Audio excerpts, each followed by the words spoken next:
কিছু সময় পর রহিম জটাবুড়ির বাড়িতে উপস্থিত হলো। এখানে অন্ধকার যেন আরো বেশি। ভ্যান দেখে ও ধীরে ধীরে জটাবুড়ির ঘরে ঢোকে। ঘরে ঢুকতেই গা গুলি ওঠে রহিমের। কি ভীষণ পচা গন্ধ বেরোচ্ছে। ঘরের এক কোণে জটাবুড়ির লাশ। লাশ থেকে গন্ধ বেরোচ্ছে প্রচন্ড। বোঝাই যাচ্ছে অন্তত 2-4 দিন আগে মরেছে বুড়ি। ঘরের এদিকে ওদিকে ছড়িয়ে আছে অদ্ভুত সব জিনিস। পোড়া কাঠ, মাথার খুলি, পাখির কালো পালক, ভাঙা সরা, আরো কত রকম কি। আরে রহিম, কি অত ভাবছিস? তাড়াতাড়ি এদিকে আয়, লাশটা ধরে তুলতে হবে তো।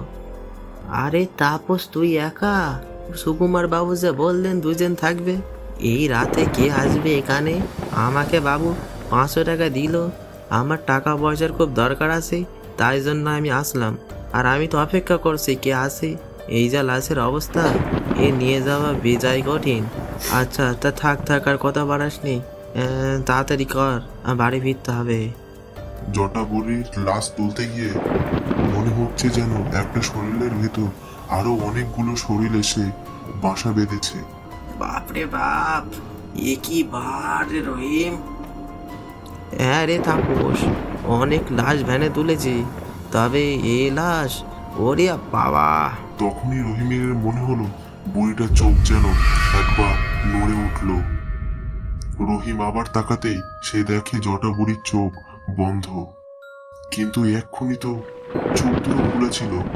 তাহলে তাহলে কি এতটা ভুল দেখলো রহিম? দুজনে মিলে অতি কষ্টে বুড়ির লাশটা তুলতে পারলো।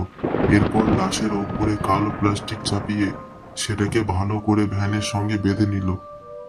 হ্যাঁ, এবার হয়েছে। ভালো করে বাঁধন ধারণ দিয়ে দিয়েছি, এই লাশ আর পড়বে না এখান থেকে। এবার এঙ্গে চলি, বুঝলি? আর থাকবো না। আর তুই সোজা শ্মশানে নিয়ে চলে যা, আর দেরি করিস না, আমি চললাম। রহিম ভাবলো তাপসকে একবার বলবে যে ও যেন ওর সঙ্গে যায়, কিন্তু নিমেষের মধ্যেই তাপস সেখান থেকে চলে গেল।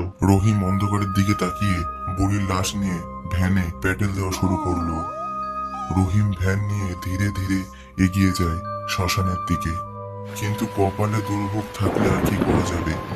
রহিম ভ্যান নিয়ে কিছু দূর যেতে না যেতেই অযোধ্যায় আবার বৃষ্টি শুরু হলো, সাথে ঝড়ো হাওয়া। অফ, আবার বৃষ্টি! এখন যে কি করে আর সবাই ফেরা বৃষ্টি নামা। বৃষ্টির বেগ বেশ জোরেই শুরু হলো। দেখতে দেখতে রহিম মাঝে মাঝে একবার করে ভ্যানের পেছনে তাকাতে থাকে। কালো প্লাস্টিক দিয়ে মোড়ানো লাশটা ভেজার সম্ভাবনা নেই, কিন্তু কেমন যেন অস্বস্তি হতে থাকে রহিমের মনে। কিন্তু হঠাৎ করেই রহিম শুনতে পায় পেছন থেকে কেমন যেন একটা আওয়াজ ভেসে এলো। কে রে? কোথায় নিয়ে যাচ্ছিস আমাকে? ক্ষীণ ক্ষীণ গলাতে সেই গলার আওয়াজটা শুনে কেঁপে ওঠে রহিম। নিমিষে ভ্যান চালানো বন্ধ করে দিয়ে পেছনের দিকে তাকায়, কিন্তু জটাবুড়ির লাশ তো ঠিক অমন ভাবে ভ্যানে শোয়ানো আছে যেমন ভাবে ওরা দুজন রেখেছিল। আওয়াজটা কি আমি এতটাই ভুল শুনলাম? কি জানে।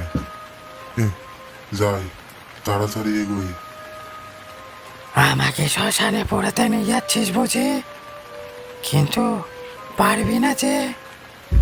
রহিম এবার পরিষ্কার বুঝল কথাটা ঠিক ওর পেছন থেকেই আসছে। রহিম দেখে ভ্যানের পেছনে রাখা জটাবুড়ির লাশ উঠে বসেছে, আর সেটা যেন তাকিয়ে আছে ওর দিকে। চোখ দুটো পুরো লাল, সাদা চুলগুলো হাওয়ায় উড়ছে। মুখের এক পাশ থেকে কালো রসের মতো কি যেন বেরিয়ে আসছে। শুধু তাই নয়, ভ্যানের ঠিক পেছনে দাঁড়িয়ে আছে আরো দুটো কালো ছায়া। তাদের চেহারা ঠিক বোঝা যাচ্ছে না, কিন্তু উপস্থিতি বোঝা যাচ্ছে। কি রে, আমাকে শ্মশানে পড়াতে নিয়ে যাবি না? রহিমের মুখ থেকে আর কথা বলার মতো কোনো শব্দ আর বের হচ্ছে না। তুই যতই চেষ্টা কর, আমাকে শ্মশানে নিয়ে যেতে পারবি না রে। আমাকে পোড়ানোর চেষ্টা করলে তুইও বাঁচবি না।